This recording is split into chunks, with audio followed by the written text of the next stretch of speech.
Part 10 की शुरुआत वहीं से होती है जहां प्रिन मीता से कहता है कि क्या तुम मुझे अपने आप को प्रूव करने का एक चांस नहीं दे सकती। मीता कहती है आई एम रियली सॉरी, क्योंकि तुम अपना लास्ट चांस उसी दिन खो चुके थे जब उस मॉर्निंग तुम मुझे गन के साथ अकेला छोड़कर चले गए थे, वो भी सिर्फ एक लेटर के सहारे।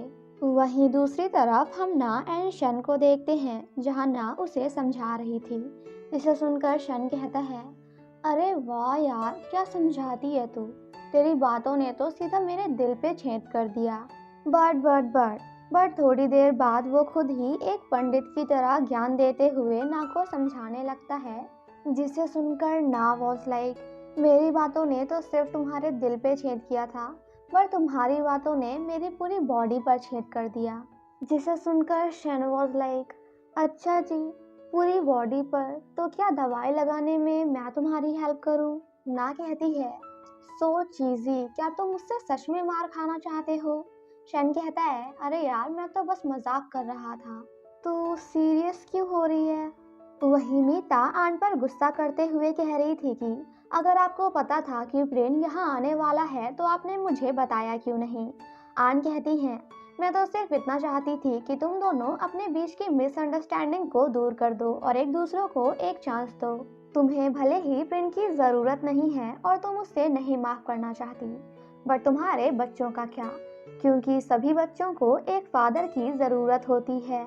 मीता कहती है आज तक मेरे बच्चों को कभी भी फादर की कमी नहीं महसूस हुई, क्योंकि मैं ही उनके लिए सब कुछ हूँ, मॉम भी एंड डैड भी। और हाँ, आप प्रिन को मेरी प्रेगनेंसी के बारे में कुछ मत बताइएगा, वरना मैं अपने बच्चों को लेकर यहाँ से कहीं दूर चली जाऊंगी, तब आपको पता चलेगा कि आखिर मैं प्रिन से कितनी ज़्यादा नफरत करती हूँ। आन कहती है ठीक है, मैं उससे कुछ नहीं बताऊंगी, बट प्लीज़ तुम कुछ भी ऐसा वैसा मत करना। मीता जब अपने बच्चों के साथ होती है तो वो उसी बात को याद कर रही थी जहां आंट ने कहा था कि तुम अपने बच्चों के लिए दोनों मॉम एंड डैड नहीं बन सकती, सभी बच्चों को एक फादर की ज़रूरत होती है। तभी वहां प्रिन आता है तो नेक एंड रीना जाकर उसे हक कर लेते हैं एंड उससे मिलकर काफ़ी हैप्पी होते हैं। मीता कहती है निक एंड रीना, क्या मैं थोड़ी देर के लिए प्रिंस से बात कर सकती हूँ? एंड देन उसे लेकर साइड में आती है। मीता प्रिंस से कहती है कि ठीक है, मैं तुम्हें एक चांस देने के लिए तैयार हूँ, मगर मेरी एक कंडीशन है। प्रिंस कहता है कैसी कंडीशन? वो कहती है तुम बच्चों के क्लोज जा सकते हो, बट एज अ प्रिंस तुम उन्हें ये बात कभी नहीं बताओगे कि तुम ही उनके फादर हो। और रही बात हम दोनों की, तो हमारे बीच में कोई भी रिलेशन नहीं है, बस हम दोनों एक दूसरे को एज अ फ्रेंड जानते हैं। ये सब सुनकर प्रिंस शॉक्ड हो जाता है और कहता है कि तुम मुझे एक चांस नहीं देना चाहती, ठीक है मैं समझ सकता हूँ, मगर तुम ये क्यों नहीं चाहती कि मैं अपने बच्चों को बताऊं कि मैं ही उनका फादर हूँ? मीता कहती है क्योंकि मैं नहीं चाहती कि जिस तरह तुमने मेरी फीलिंग्स को हर्ट किया है उसी तरह मेरे बच्चों की फीलिंग्स को भी हर्ट करो, क्योंकि क्या पता कल को तुम अपनी फादर वाली ड्यूटी ना निभा पाओ तो फिर से हमें अकेला छोड़कर यहाँ से चले जाओ।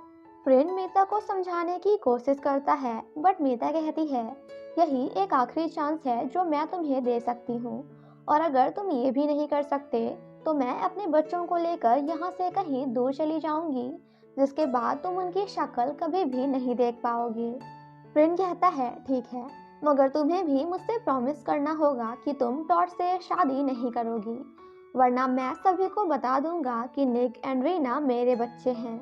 मीता कहती है तुम ऐसा कुछ नहीं करोगे, क्योंकि हमारे बीच कुछ नहीं है, मैं तुमसे बहुत नफरत करती हूँ।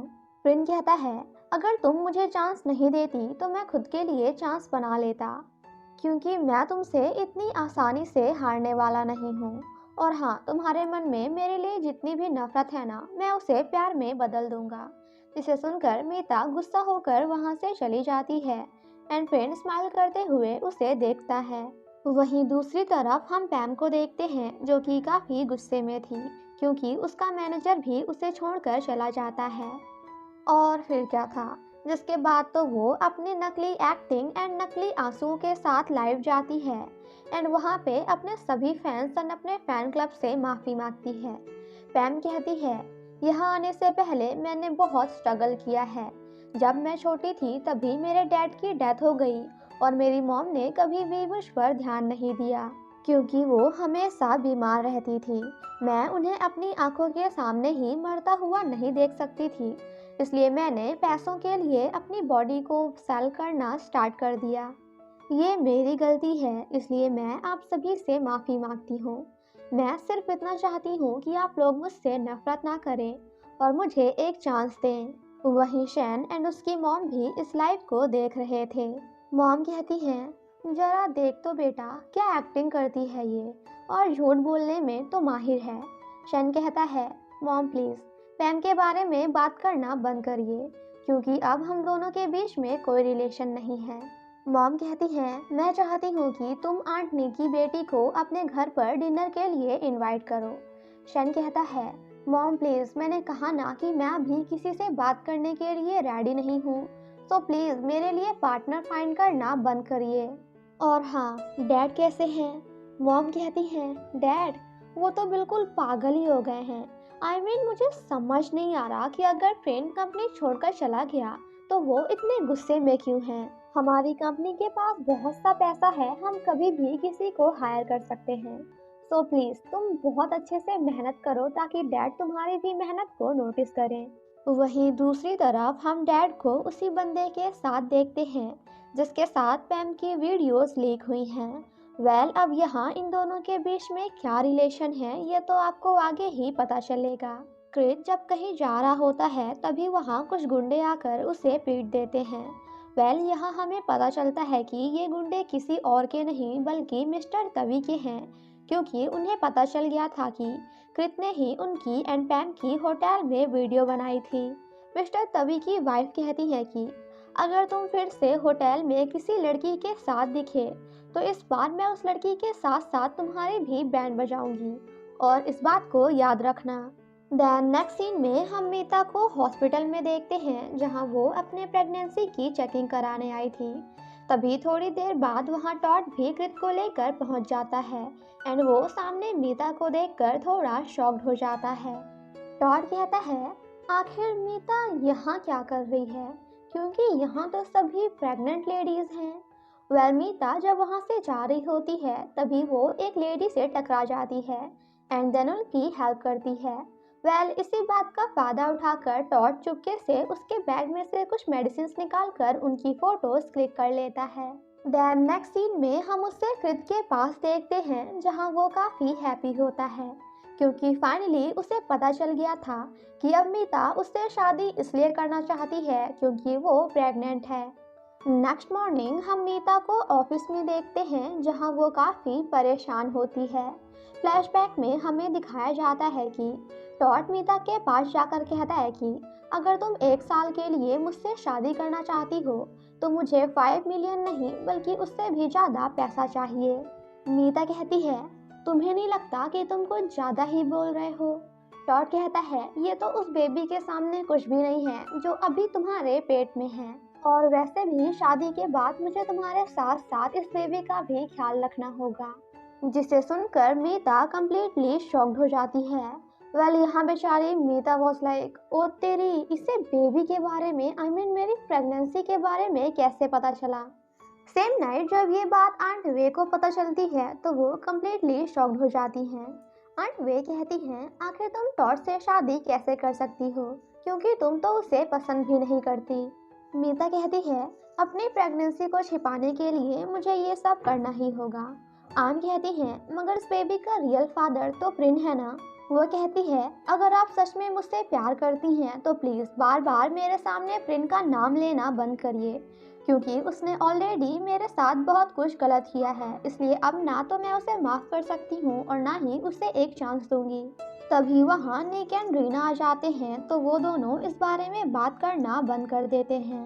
मॉर्निंग में शैन ना के पास उससे मिलने जाता है तो ना कहती है, क्या तुम्हारे पास कोई काम नहीं है जो मुझे हमेशा परेशान करने पहुंच जाते हो, वो भी इतनी सुबह। शैन कहता है, मेरे पास काम तो है मगर मैं यहाँ करना चाहता हूँ। जिसे सुनकर ना वॉज लाइक, ओ हेलो, ये मेरी कॉफ़ी शॉप है, तुम्हारी ऑफिस नहीं। शैन ना को मनाने की कोशिश कर ही रहा था कि तभी वहाँ पैम आ जाती है। पैम कहती है, मुझे पता था कि तुम मुझे यहीं मिलोगे। मुझे ये भी पता है कि आज तक मैंने तुम्हारे साथ बहुत गलत किया है, इसलिए तुम मुझसे नफरत करते हो और मुझे पसंद नहीं करते। बट प्लीज क्या तुम मुझे एक चांस नहीं दे सकते? पैम की ऐसी बातें सुनकर ना वहाँ से जाने लगती है तो शैन उसे रोकते हुए कहता है कि तुम्हें कहीं जाने की ज़रूरत नहीं, यहीं रहो। शैन कहता है, मैं तुमसे गुस्सा नहीं हूँ और पास्ट में तुमने मेरे साथ जो कुछ भी किया है उन सभी के लिए मैंने तुम्हें माफ़ कर दिया। बट मुझे नहीं लगता कि मैं फिर से तुम्हारे साथ रिलेशनशिप में आ सकता हूँ। जिसे सुनकर पैम उसे समझाते हुए कहती है कि मगर ये तो तुम भी जानते हो ना कि ये सब मैंने इसलिए किया क्योंकि ऐसा करना मेरी मजबूरी थी। मैं ऐसा करना तो नहीं चाहती थी बट अपनी मॉम के लिए मुझे ऐसा करना पड़ा। वो ना के पास जाकर एक्टिंग करते हुए उससे भी माफ़ी मांगती है बट ना उसे कोई भाव नहीं देती क्योंकि वो उसके रग रग से वाकिफ है।